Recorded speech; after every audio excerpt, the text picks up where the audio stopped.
What's up, my soldiers? It's WildBlueYonder, and today I'm going to be talking to you guys about Chow Hall at BMT.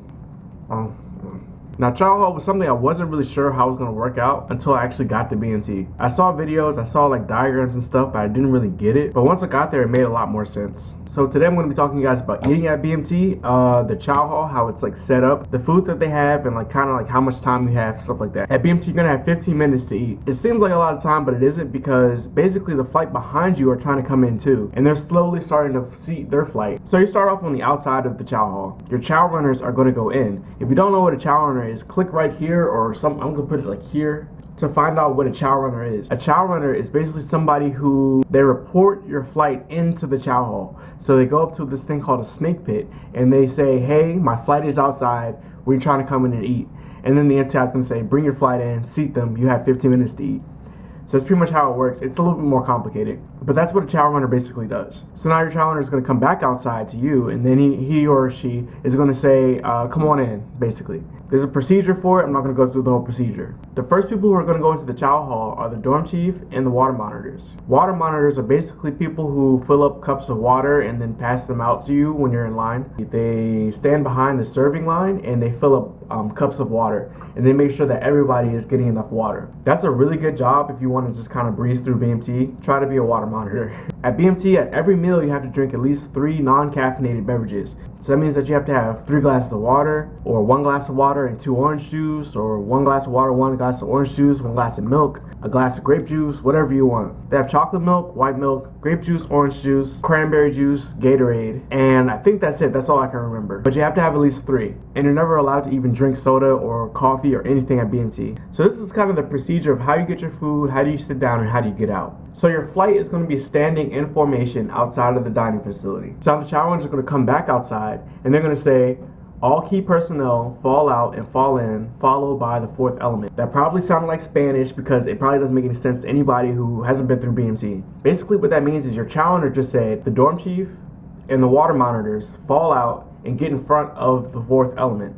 The 4th element is the element all the way to the right. In a flight, there's 4 elements. If you want to learn about element leaders, click this link right here. But an element basically is a line in your formation.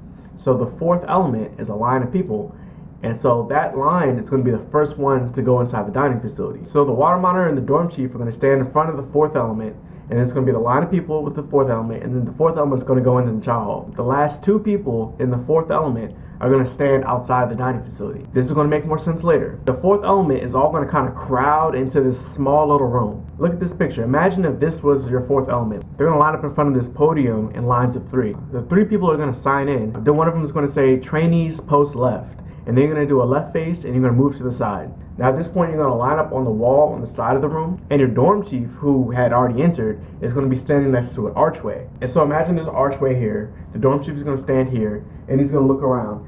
Behind the archway is the line where you get your food. So he has to look and he has to say, okay, there's enough space. 3 trainees post. So now 3 trainees are going to go through the archway, get their food. Now once the 4th element is done pushing into the Chow Hall, the last 2 people who are left outside will look inside and see that it's empty. And so then they'll call the 3rd element in. And the last 2 people in the 3rd element will then wait outside. They'll call the 2nd element in. And that's pretty much how you get into the dining facility. It's going to be the same thing. You're going to be in a routine. If you don't get it, that's fine. It's not going to be the end of the world if you don't know how to go into the Chow Hall. They're going to explain it to you. It's going to make perfect sense.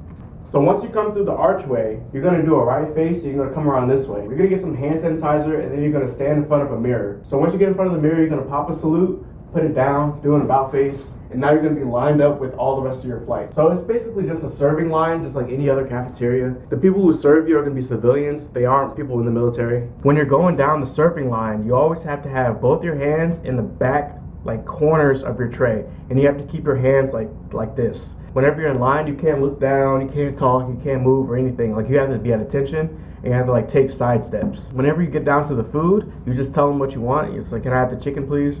Can I have the lasagna, whatever? At BMT, I was so surprised about how much food they had, like good food. Like, I think I ate better at BMT, like more food than I did at home. Not because I didn't have food at home, but just the food was so good at BMT. Every Sunday they'll have grilled cheese, so we would say grilled cheese and Jesus. I think every Wednesday or something was like cheeseburger days, chicken parmesan on Sunday afternoon and Sunday night. lasagna, spaghetti. There's like pretty much every food that you can think of. Like they serve it at BMT. If you're a vegetarian, they have vegetarian meals and options. You can eat as much or as little as you want. So if you want to have like all the food, you can have that. I think you can only have like 2 entrees. So that means like 2 meats. But you can have like as many sides as you want. As long as they can fit on your tray, you can take it with you. It's kind of weird how the DFACs are set up because they're kind of symmetrical. So you have one side, which is the east side, and the one side that's the west side. So if you're coming on the east side, then you come in and then you're in a line, and then the line kind of curves like this, and the serving line goes down. And then once you're at the end of the serving line, you come back around and you sit like kind of in the middle.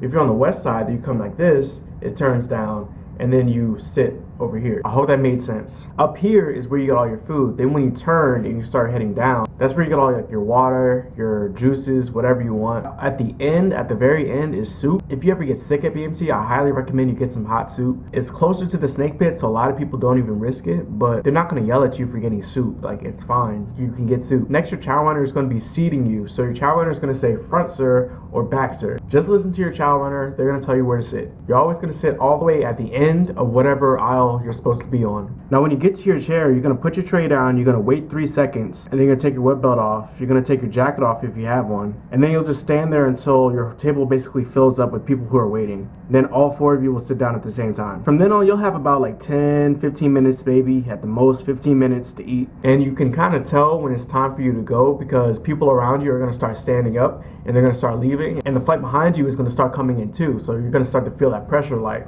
I gotta hurry up, you know, I gotta start eating and get out of here. If you start taking a little bit too long, then your MTI is going to come over and they're going to chew you out.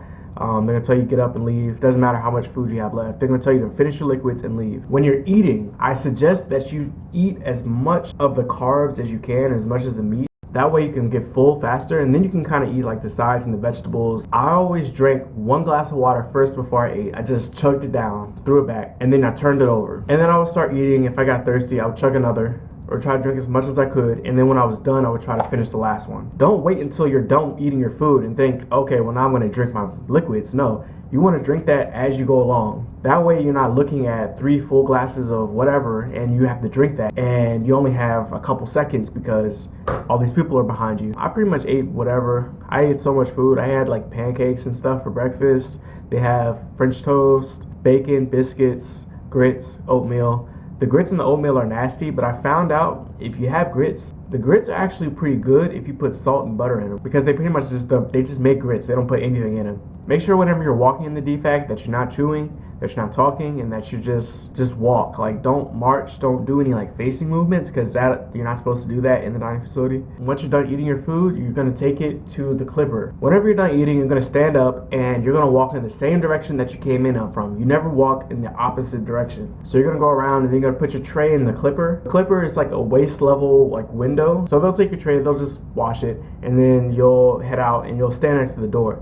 Don't leave without a wingman. So you stand there and you wait for a wingman. If you're the last person in your flight and you get left, you're gonna be in trouble. So make sure that if you know you're towards the end of the flight, just take a look around, make sure that you're not leaving an odd number of people behind, or like 1 person. If there's 3 people left, just wait for the 3rd person and then you all leave. So that way you're not leaving that one guy, and just don't do it. Now for dinner, on your way out of the DFAC, you're gonna get what's called a Special K protein bar. They come in 2 flavors, strawberry or chocolate. Chocolate? I always got chocolate. Chocolate! Chocolate! They're really good. You're supposed to eat them before you go to sleep at night, and it's kind of just something to hold you over until the next morning for PT. It doesn't really matter. Just make sure that you don't keep them overnight. If you have them past a certain time, then you're gonna get in trouble, and you'll probably get recycled. Once you have your protein bar and you have your wingman, then you're just gonna head out and leave. That's pretty much it. That's Chow Hall. If you guys have any questions or if you want some more information, make sure you comment down below. Make sure you like this video. If you guys like these videos, make sure you subscribe. I'm getting close to 500 subscribers. I may have actually passed it by the time this video hits the web. But thanks again. I appreciate all you guys. See you guys next time. Peace.